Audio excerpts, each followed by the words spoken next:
Now we come to the ventricles of the brain. There is a big lateral ventricle which has a body which has an anterior horn which goes in relation to the frontal lobe, has a posterior horn which goes in relation to the occipital lobe, and has a big inferior horn which goes in relation to the temporal lobe of the brain. So body with its extension, anterior horn, posterior horn, and a big inferior horn of the lateral ventricle. The structures in relation to the lateral ventricle is the caudate nucleus, the thalamus, the thalamostriate vein.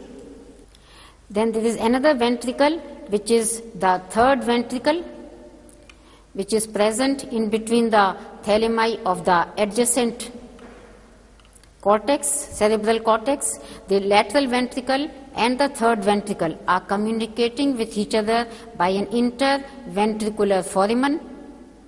From the third ventricle, there is a continuous cavity which is known as the aqueduct of Sylvius, which lies in relation to the midbrain, and then it continues down into the fourth ventricle of the brain. The fourth ventricle of the brain is a small